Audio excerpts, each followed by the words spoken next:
Well, hello, avid readers. I am so excited to be here. I'm Tricia Goyer, and I'm here with Morgan Busse. So, welcome, Morgan.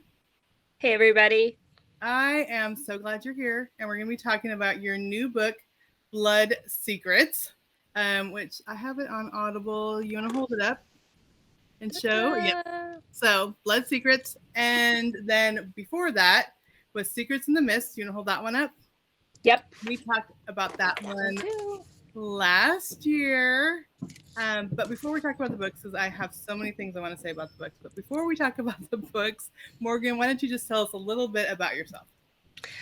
So my name's Morgan Busse, and I've been writing for it's going to be almost 20 years now Yay! since I first actually started putting the first scene on paper.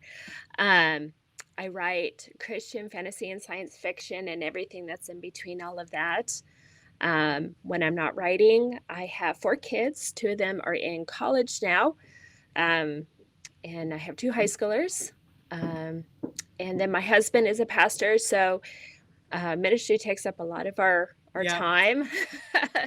And then we also love to rescue animals. And currently, I have 2 rescue cats and 2 rescue dogs. So See, my kids would love that. They just want all the animals. So we have 2 dogs, 2 guinea pigs, um, and then 2 birds right now. But if we had a choice, like every time we go to the pet store, they would want to bring something home. And if they heard about rescue, they would totally want to do that. But yeah, yeah, yeah, that's so got to cool. put a limit on it. Yeah, you have to. Yeah. Okay, so I heard about your books last time at Realm Makers for the first time, and I read Secrets in the Mist because after it won some Realm Awards, I'm like, what is this? I need to find this out. And I was preparing to interview you. I loved it. And this is the hilarious thing. So you are the one who brought me over to the dark side, Morgan.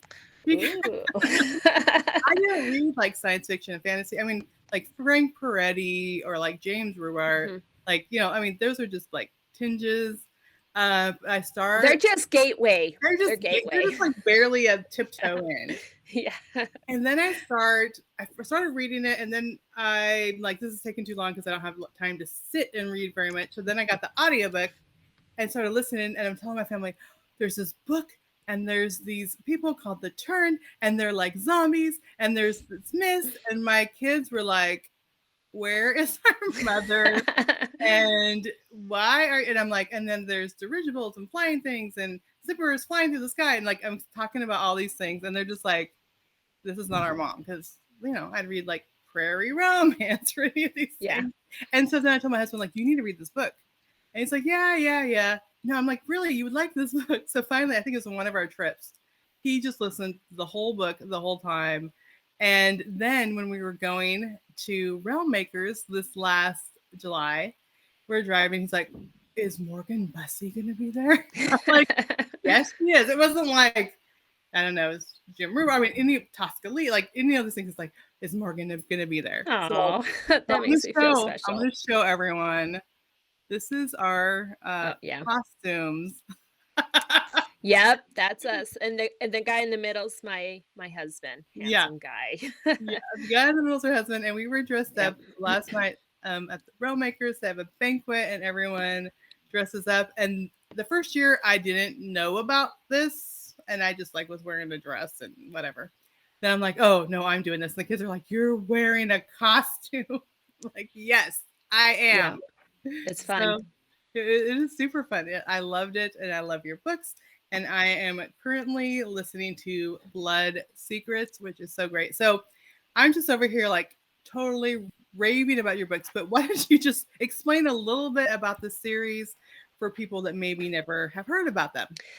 Sure. So I never thought I'd write a story like this, especially one that had zombie-like things in it. And my publisher also never thought he would publish a book. I'm actually going to be on a podcast next year because this guy was so intrigued. He's like, I need to know how a Christian wrote a zombie story. Yeah. So, um, some background. I love science. I'm a huge science nerd. Science, science, science. And so, um, when I started writing this, I wanted to come from a real scientific background. How could this happen scientifically? What would the Mhm. world really look like and be like and function if this happened in the 18th century? Yeah. And what would happen to everybody? So, but the biggest idea is all my books always I have a scene come into my head. And then I ask what happened? How did the people get here? What are they going to do next?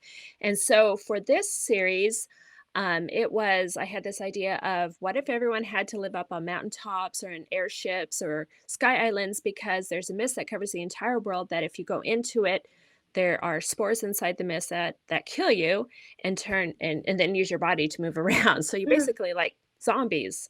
I call them turned in the book. Yeah. And so that's kind of the story on the outside, but the story on the inside of the characters is about figuring out who they are, what does it mean to give of yourself, and what if if you could save the world, but that means saving even the people who hurt you and stuff. And so Mhm. those were some issues I really wanted to look at. Yeah. And what I love is there's definitely like science. So the main character Theo is into science, and then later Cass gets excited about all the sciencey things. And so there's like definitely like it's not just this. I don't know. There's like it's believable. Like it's believable. It was very real, and it's so funny because I was telling my husband about this.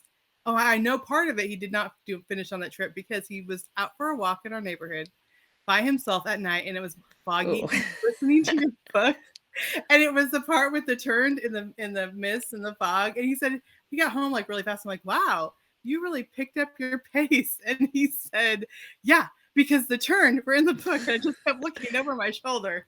So I thought that was Yep. Yeah. hilarious. Hilarious. Yeah, I love one of the Facebook users says hi and thank you for taking this time with us. And both Diana and Janet said hello. So we're so Hello. thankful for everyone that's tuning in. So even though like it's definitely there is a Christian thread, like there is, and that's starting to come in more, I think, in book two, more of Hmm. that element. Um, and it's not like gruesome stuff, but it is like my husband walked a little bit faster on his walk at night because it was foggy out and he was listening. So it is that kind of like makes your hair raise on your arm type of stuff, which Yeah. is super fun.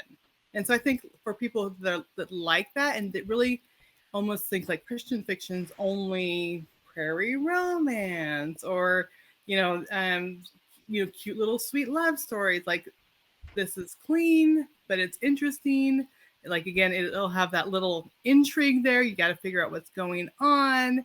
But then there's those little scary moments, like, oh, are they going to be able to get out of this? Like some of those moments, I'm like, they are not going to get out of this, and then they got out of it. So some of them, Some of them. sometimes, some of them did not. But I don't want to give That's too much yep. away. Oh, I love it. And so it's a 2-book series. Yep. And book one, you definitely want to, as soon as you buy book one, just might as well buy book two because it leaves you in a cliffhanger for sure. Book two Leaves you hanging. leaves you hanging for sure. So you definitely want to pick it up. But I love that. I mean, it's 2 books. It's not like we have to go on for all these books to figure out what's going to happen. But it's just like there's enough of a story there that you definitely fall in love with the characters. So yay, I love it. Thanks. Yeah. So Yeah. what kind of feedback have you got now that like both books are out and people are able to Yeah. them?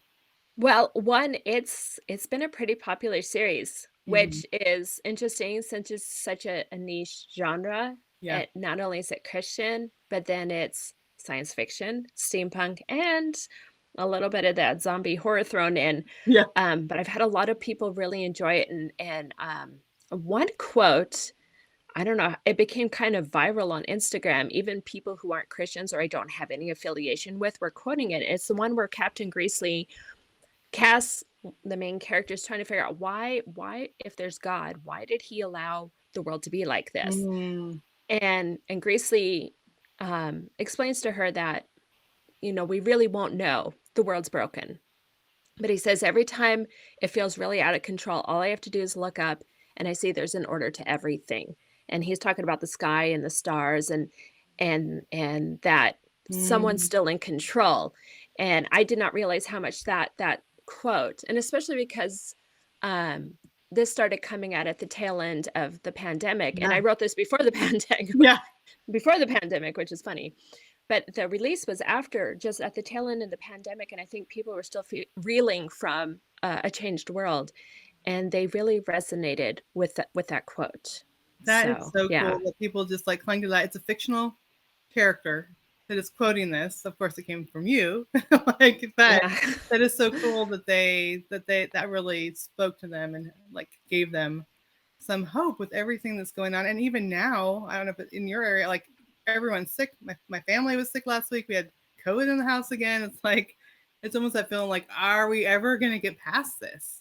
And so I yeah, think that's why it's so yeah, important to have books that are based on truth, which is the truth of God's word. Like the threads are there, but they can give people things to look to and hope in their lives when there's so much chaos going on in the world.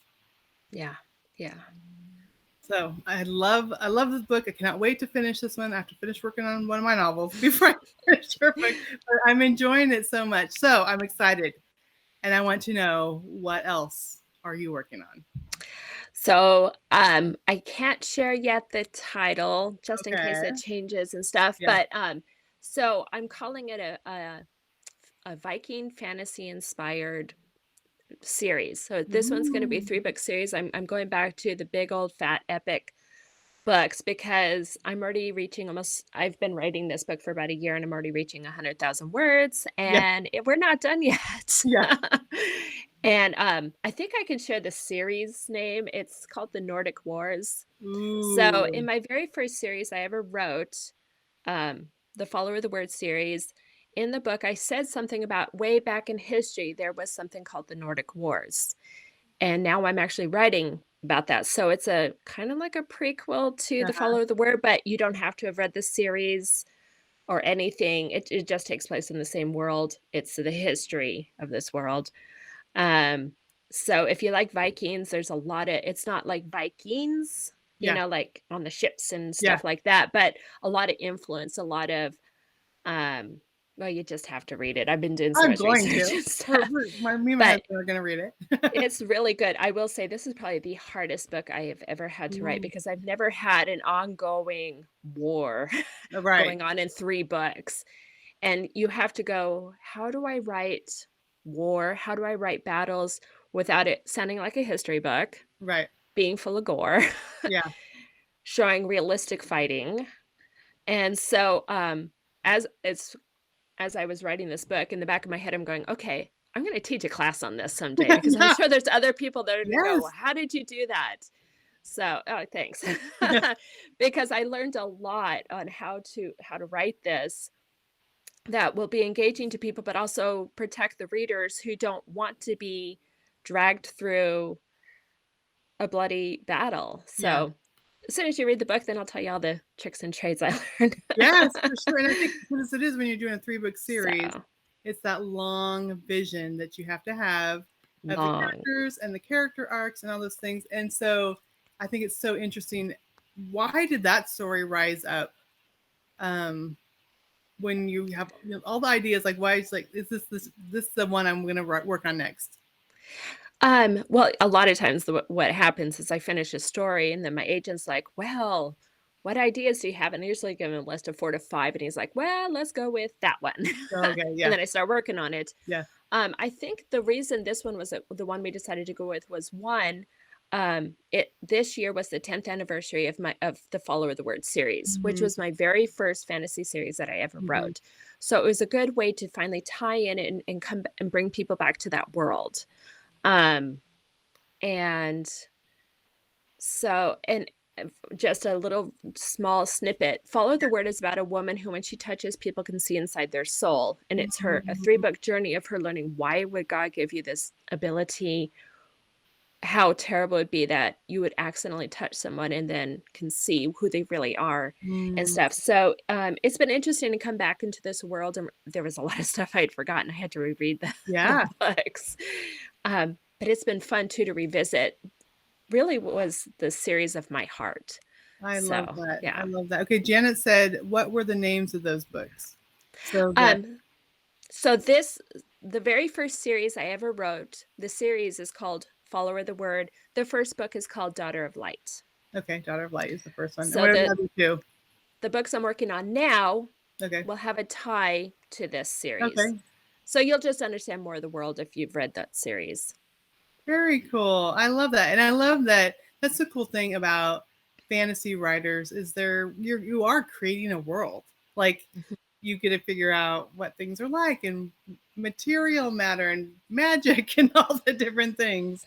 And I love how you said like you had to go back and read over those books. I had to do that with my Amish series because I just had to remember like who's friendly with who and what's going Yeah, on. yeah, I yeah. can't even imagine like the whole new world. Were you taking notes when you were going back over those?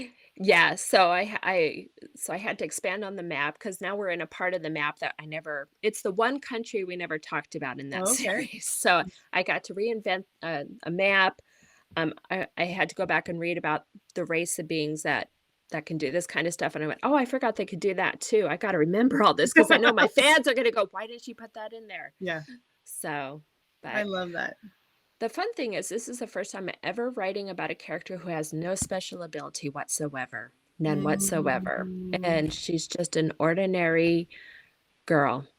yeah, And that's been really fun to write about and all the extraordinary things that are going to happen to her. that is really cool. Okay, Yeah. so I love this. Like, so when people meet you, like, say if they met you as the pastor's wife first, and then they hear, oh, you write books, they're probably expecting like Yeah. you write Bible studies, or I mean, I get that all the time too. You'll be like, oh, what do you write? You know, and I'm like, World War II, like, and they just look at me like, okay, but I'm not a pastor's wife even. So Yeah. a lot of people they meet me and see all my kids, they assume that I just write children's books, which I do write some children's books, but like that's their first assumption. So what are people's first assumption about the type of books that you write? And then what happens when they hear about, what you actually Yeah. write? Yeah, usually it's either, Bible studies or, women issues and stuff Yeah. like that. And then when I say, "Oh, I write fiction." "Oh, yeah, romance, historicals." "No, no, I write fantasy and science fiction." And that's when they go, I can picture that. "What? And that's Christian?" Yeah.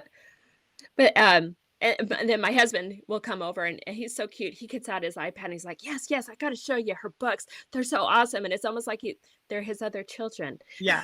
I love that. I love So, that. yeah, My husband's the same way. Like if you ask him about my books, he's going to show you and talk about them. And I love that we have these yeah. supportive husbands behind Mhm. us.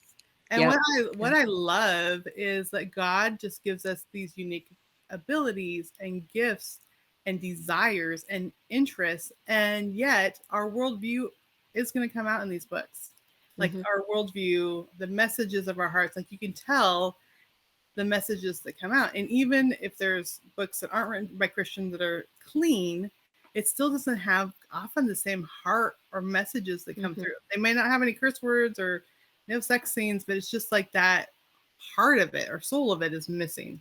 Yeah. So I love that you're able to write these books and write them in genres that are unexpected, but yet your messages go through. So how do you think about like that part of it? Like you talked about that ordinary girl and all these things she faces. Like how do you think of her even spiritual arc, or the ones with Cass and Theo? How do you think of the spiritual arc as you're sitting down to write? Well, I usually look at the world and ask, well, how does God show up in this world? You know, I always loved with Narnia, C.S. Lewis's Narnia series, how he told Peter and Edmund and Lucy and Yeah. even Susan, even though she doesn't show up later, Yeah. that they'll find him by another name in their world. And that's how Mm, I always want to bring God into the worlds that I'm creating, but I want to be very um, reverent of who he yeah. is, how he works in our world. Um, and I told someone one time, a lot of times, I want to show people what God would be like if we stripped away some of the stuff that is good for us, very good for us. But sometimes it can take the place of God in our lives, such Mm, as I hate to say this, Bible studies yeah. and going to church and stuff like that. God obviously put that in this world for us to grow closer to each other as Christians and to grow closer to Him. but sometimes it almost feels like we forgot to invite God into those. Mhm. And so I wanted to go, what if in a world God showed up in a different way? So in my Follower the Word series and this new series that I'm working on, he's actually known as the Word, and it's his words that hold the world together, I love obviously that. from the Bible. Yeah, yeah. In my Secrets in the Mist, he's God. He just goes by another name, but Mhm. you see remnants of him of an 18th century Christianity religion in this world. Yeah. So, yeah. And so yeah, I even like that one. Cass is an outsider and she sees the church and she like climbs up to the window to peek in and see what's going on. Of course, everyone inside can see her, and that's pretty early in the book, so I don't feel like I'm getting too much Yeah. away. But it's this curiosity that those aren't used to the Mhm. religious orders and churches and all the things. Like, what Yeah. is that? What are they What doing? is this? What is this? Yeah. Yeah, Why is there colored glass and why does everyone look like they're not having a good yeah, time? Is yeah, how she saw it. yeah, yeah. So, and because I'm a pastor's wife, I've seen many, many different cultures within the church, and I try to tie some of those in, the good and the bad that I Mhm. have seen. And then you asked how do I tie that into my characters? I then asked, where's my character starting? Do they even have they even heard of God? Have they heard of God? What kind of examples have they had? Are they already following God, and what does that look like? And then I just see where's their spiritual journey. Where are they coming to know God? Are they coming to know deeper than God? And what kind of things am I gonna throw at them that is gonna make them question that and hopefully grow deeper in their understanding of God? Yeah. So, kinda like how it is in real life for us. Yeah, I love that. And I love this because these books, Enclave does a lot of these types of books, and there's other awesome Christian publishers that publish sci-fi and fantasy from that point of view. But you can hand these books to a teenager Mhm, who may, like, if you bought them a Bible for Christmas, they would be like, it's going to be on their shelf and they're never going to look at it.